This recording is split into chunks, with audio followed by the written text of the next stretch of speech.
quote, if the court is of the opinion that no proper purpose would be served by imposing any condition upon the defendant's release. Because these crimes are felonies, the court must set forth in the record the reasons for its action.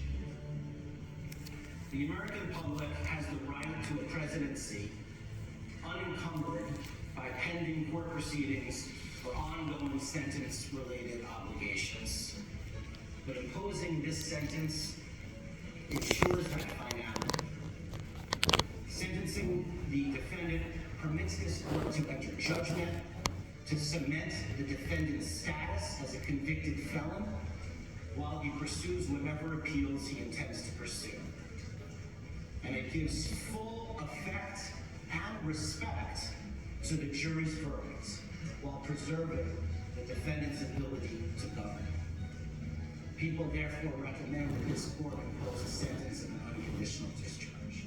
Thank you. Thank you.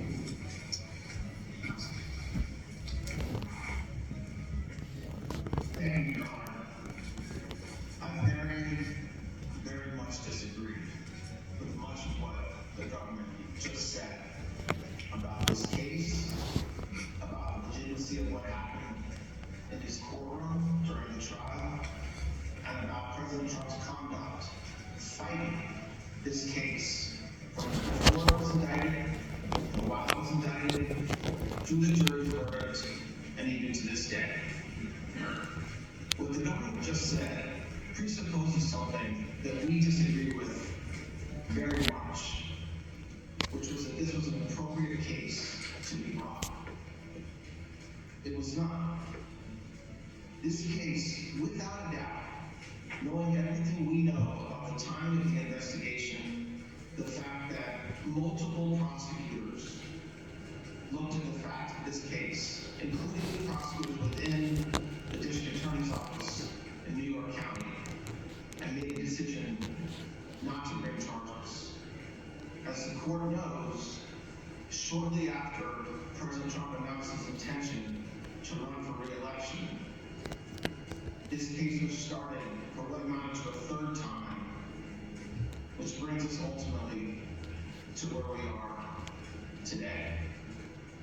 A lot of what the government just said presupposes that this case is legally appropriate and that the charges that were brought by the people were consistent with the laws of New York. Again, we very much disagree with that, and as everybody has been noted, because it's true, we certainly intend on appealing that. And it's not, by the way, just counsel and President Trump who feels that way.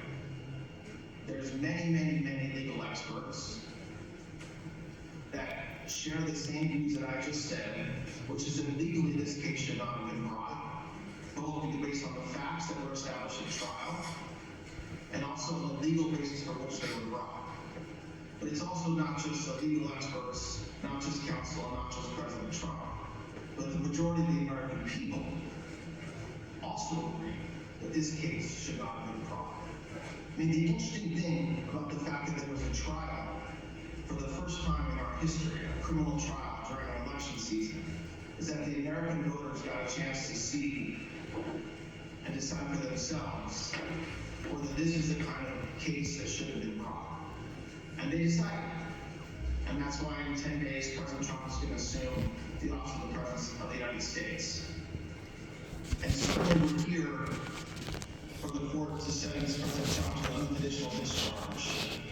And for that, it's a very sad day. It's a sad day for President Trump and his family and friends. But it's also, in counsel's view, a sad day for this country, because this was a case, without a doubt, that was brought by a district attorney who promised that he would go after President Trump if elected, and felt like he had to go through with that promise. And so that's sad. And I hope, and I know that President Trump shares this view, that this will never happen again in this country. And so we certainly understand where we are today. We very much intend on pursuing an appeal of this verdict and what happened during this investigation. And we certainly believe that the only appropriate sentence, if it was to be imposed at all, which we very much believe it shouldn't be, and that the case should be dismissed, is a sentence of unconditional discharge. Thank you. Thank you. Would your client like to be heard? Yes, thank you, Your Honor. This has been a very terrible experience. I think it's been a tremendous setback for New York and the New York court system. This is a case that Alvin Bragg did not want to bring. He thought it was, from what I read and from what I hear, inappropriately handled before he got there. A gentleman from a law firm came in and acted as a district attorney, and that gentleman, from what I heard, was a criminal or almost criminal in what he did. It was very inappropriate. It was somebody involved with my political opponent. Part of the records that we're talking about, they're saying, I just noticed where he said I was falsifying business records. Well, the falsification of business records, as they said, was calling a legal expense in the books where everybody could see them, a legal expense. In other words, legal fees or legal expense were put down as legal expense by accountants. They weren't put down by me, they were put down by accountants. I didn't call them construction, concrete work, I didn't call them electrical work, I didn't call them anything. They called a legal fee or a legal expense, and for this, I got indicted. It's incredible, actually.